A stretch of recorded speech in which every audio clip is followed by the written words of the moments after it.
Pemerintah telah membolehkan pelaksanaan sholat tarawih dan sholat Idul Fitri 1442 Hijriah secara berjamaah dengan tetap menerapkan protokol kesehatan yang ketat. Lalu apa yang menjadi pertimbangan diperbolehkannya kegiatan sholat tarawih dan Idul Fitri di tengah penyebaran COVID-19 yang masih tinggi? Dan apa saja aturan menjalankan sholat tarawih dan Idul Fitri berjamaah tahun ini? Sudah bergabung bersama kami Menteri Koordinator Bidang Pembangunan Manusia dan Kebudayaan, Bapak Muhadjir Effendi. Assalamualaikum Pak Menko.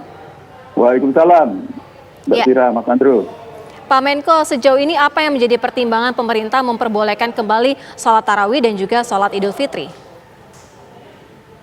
Salah satu pertimbangannya tentu adalah adanya tren positif dalam penanganan kasus COVID-19 ini, di mana jumlah kasus, kemudian juga angka kesembuhan, angka kasusnya semakin turun dan angka kesembuhannya tinggi. Walaupun memang pada masalah angka kematian kita masih, walaupun juga turun, tetapi masih di atas rata-rata internasional, dan kondisi itu memungkinkan untuk dibolehkannya melaksanakan sholat tarawih dan juga sembahyang Idul Fitri, tidak hanya di dalam lingkungan keluarga tetapi juga bisa di luar, tetapi dengan batas-batas dan aturan-aturan tertentu. Dan sekarang Pak Menteri Agama juga sudah menurunkan surat edaran tentang itu yang lebih detail, dan tentu saja pada berikutnya akan diserahkan kepada masing-masing daerah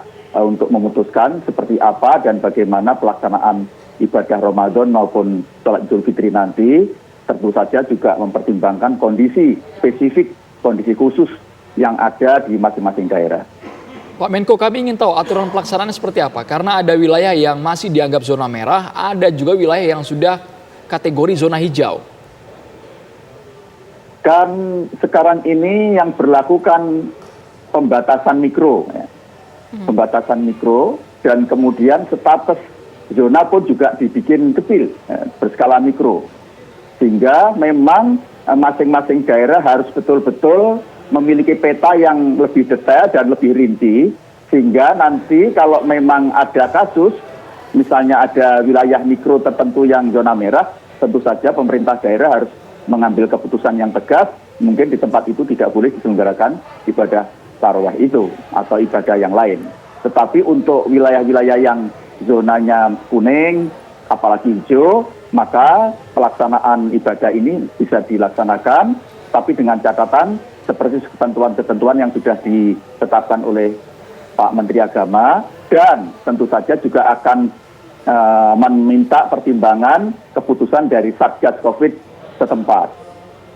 Ya, Pak Menko, artinya ketika ada wilayah yang masuk zona merah, kemudian secara terlihat begitu ada klaster dalam tarawih ini, keputusannya akan kembali ke wilayah itu sendiri atau akan pemerintah pusat mengambil langsung alih mengatakan bahwa tidak boleh lagi adanya sholat tarawih berjamaah? Itu sangat tergantung skala kasusnya, gitu. Tetapi sebetulnya kan wewenang itu di tangan daerah. Bahkan sebetulnya penanganan COVID-19 itu juga sudah didelegasikan ke daerah. Jadi status urusannya kan urusan konkuren. Jadi tanggung jawabnya berbagi antara pusat dan daerah. Semua keputusan pusat itu sifatnya hanya memayungi, ya, dijadikan pedoman umum, sedangkan untuk yang lebih detail itu disilahkan kepada masing-masing daerah. Coba bandingkan seandainya ibadah ini dilarang oleh pusat, maka di daerah tidak boleh ada satupun daerah yang melaksanakannya. Tetapi ketika pusat membolehkan, maka masing-masing daerah dipersilahkan untuk menerjemahkan secara lebih rinci sesuai dengan kondisi yang ada di masing-masing tempat, dan dengan kondisi itulah dia bisa mengambil keputusan untuk melaksanakan apa yang diputuskan oleh pemerintah pusat atau berbeda dengan pertimbangan-pertimbangan khusus tadi.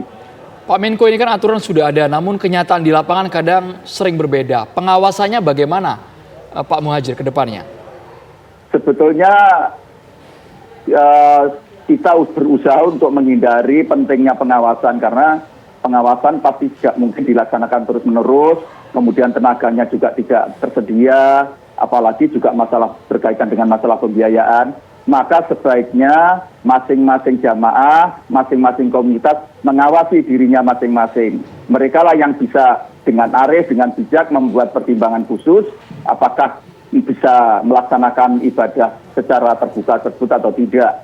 Karena itu pentingnya musyawarah antar mereka, pembicaraan di tingkat RT RW, di tingkat masing-masing takmir itu menjadi sangat penting. Sehingga jangan sampai menggantungkan diawasi atau tidak. Karena kalau kita sudah berpikir pengawasan, itu kecenderungannya akan menghindari bagaimana supaya lolos dari pengawasan. Yang itu tidak baik untuk pendidikan sivik masyarakat, itu tidak baik. Pak Menko, apakah ini artinya ke depannya juga nanti akan dipikirkan mengenai peraturan turunannya sehingga menjadi jelas di mana yang benar-benar diperbolehkan dan di mana yang harus secara berkala dievaluasi jika terjadi ataupun peningkatan COVID-19? Dan saya sudah sebagai Menko PMK sekaligus Wakil Ketua Satgas COVID dan Pemulihan Ekonomi kan sudah membuat edaran yang meminta kepada kementerian dan lembaga terkait untuk membuat ketentuan-ketentuan sesuai dengan sektor masing-masing. Dan sekarang ini kan sudah dilakukan, termasuk tadi itu Kementerian Agama, Menpan RB, dan hari ini Kepala BNPB selaku Ketua Satgas COVID-19 juga sudah membuat edaran yang itu nanti tinggal bagaimana di lapangan harus disinkronkan, dikoordinasikan, dan dikendalikan. Dan saya kira sudah cukup. Semua ketentuan sudah lengkap, tinggal bagaimana nanti implementasinya di lapangan itu harus kita kendalikan betul agar betul-betul tidak terjadi kejadian-kejadian atau kasus-kasus yang tidak diharapkan, terutama yang berkaitan dengan penyebaran dan penularan COVID-19 itu. Baik, terima kasih penjelasannya Pak Menko PMK, Bapak Muhammad Effendi sudah meluangkan waktunya dia hadir di program Kabar Petang. Ya, terima kasih.